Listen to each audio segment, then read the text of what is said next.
But to give us a full preview of the Los Angeles Angels, their lead play-by-play man joins us now on the Braden Soprano Show. Wayne Randazzo. Wayne, we appreciate you joining us today.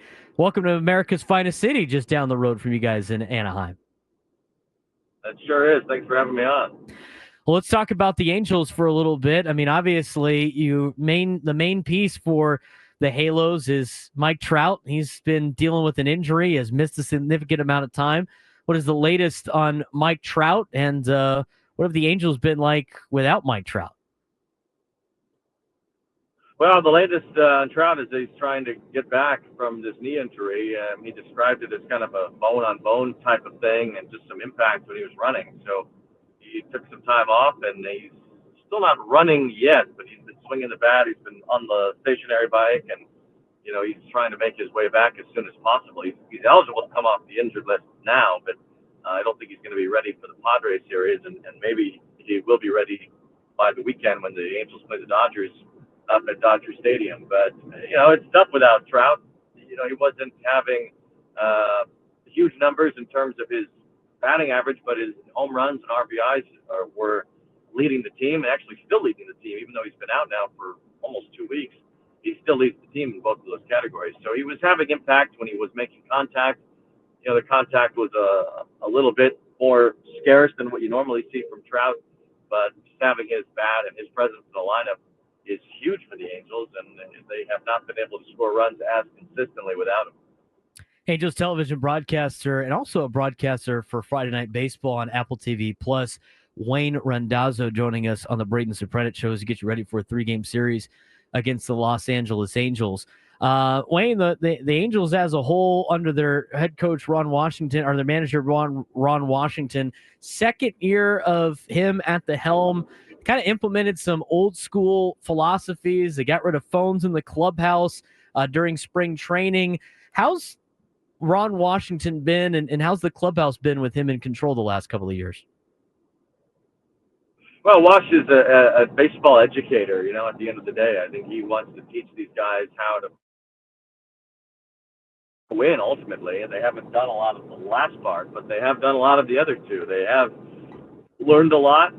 They've become better professionals. They've become better players. I think you look at Zach Neto, who is probably Wash's most prized student right now, and he's the best player on the team by far and away, and especially when Trout is not in there.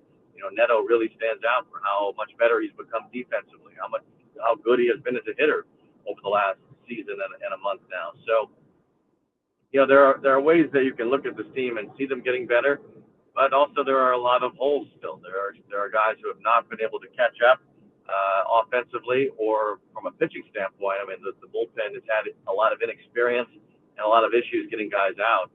So there have been some challenges in winning games that go beyond what I think you can see from Ron Washington's teaching ability. But I think that the ultimate buy-in from Trout and from the younger players around has helped. There's still a lot of young players, and there's still a lot of guys who don't have much experience at the major league level. But I think ultimately these guys will all be better for having been around Ron Washington for as long as he's there. A lot of young players in this Angels organization, obviously, as they're going through a transition period, trying to rebuild up there in Anaheim. Had a pretty decent start to the season, but have kind of come back down to earth a little bit. In terms of like Angels fans and seeing the future with some of these young players, who are some of the ones that have stepped up that give a lot of reason for optimism in the next couple of years for Angels fans? Like I said, Neto's the one that stands out the most. He is really a fine player, and if you look at some of the other young shortstops around Major League Baseball, maybe guys that get more headlines, but I think Zach Neto's numbers are comparable in some ways and better than some of these younger shortstops that are more talked about. He's not quite on Bobby Witt's level, I wouldn't say, but hardly anyone is. I mean, that's one of the top 5 or 10 players in all of baseball. But as far as just shortstops go, I think Neto has surpassed some of these guys that were talked about more than him or thought about in different ways than him. I think he's just turned into a tremendous player, and I hope that there's still a lot more in the tank for Neto to grow into, because if he continues to develop, he should be a guy who makes all-star games and wins gold gloves in the American League. Logan O'Hoppe has become a really good hitter. I think that he has tremendous power and is certainly another all-star possible for this Angel Ball Club, considering catchers around the American League. I mean, his numbers outside of Cal Raleigh are the best of any catcher in the AL right now offensively. You know, that they're still waiting for Nolan Shawnuel to have more power consistently. He's been a good player for them, but there's still, I think, more power to tap into for Nolan, that he can become one of the main guys on this roster. You know, Joe Adell shows spurts. Kyron Paris had a ridiculous start to the season. He just needs to make contact more consistently. I think if Paris does that, you know, he's turning into a pretty good center fielder for a guy that used to play second base, and has a lot of tools. I mean, Paris is extremely toolsy. He just needs to be able to not strike out as much and be able to put the ball in play more. And if he does, I think he can become a pretty decent player. Wayne Randazzo joining us on the Braden Soprano Show is the Angels television broadcaster as we get you ready for a Padres Angels series here in Southern California for the next couple of days. The friendly neighbors from the north in the American League. The Angels a couple of years ago, Wayne, drafted an entire pitching staff and just only drafted pitchers in the 2021 June amateur draft.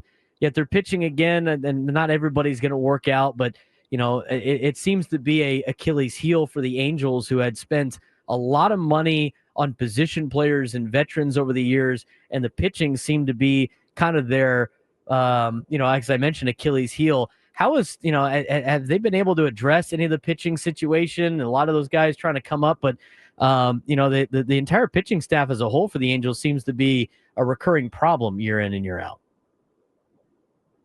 Yeah, I mean, that's true, and they're trying to develop pitchers in the minor league system. It takes time. I mean, it takes a while to develop pitching and acquire more pitching, and you just can't have enough. And Ben Joyce was someone who they were hoping to rely on to pitch the eighth innings of games this year, and he's barely pitched. He had a shoulder problem. He throws well over 100 miles an hour, and it's tough to keep an arm like that healthy.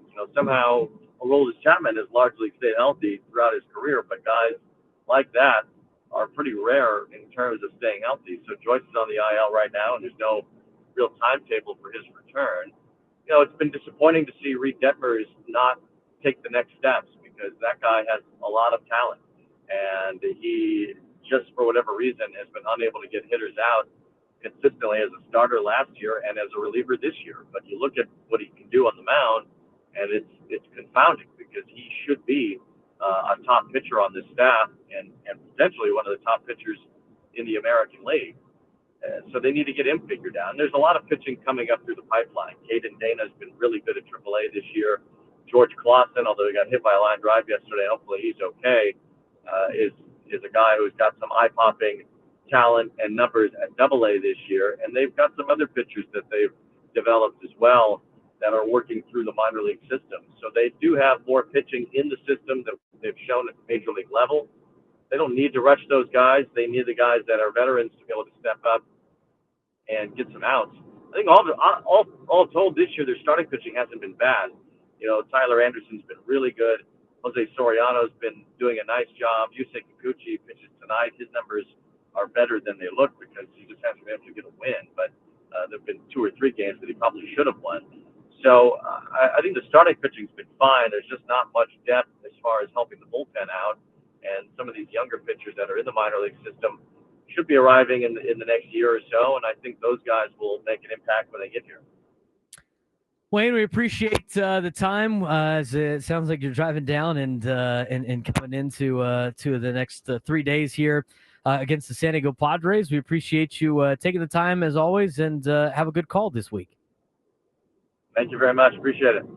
Wayne Randazzo joining us on the Braden Soprano Show. Give us a little preview of the Angels series.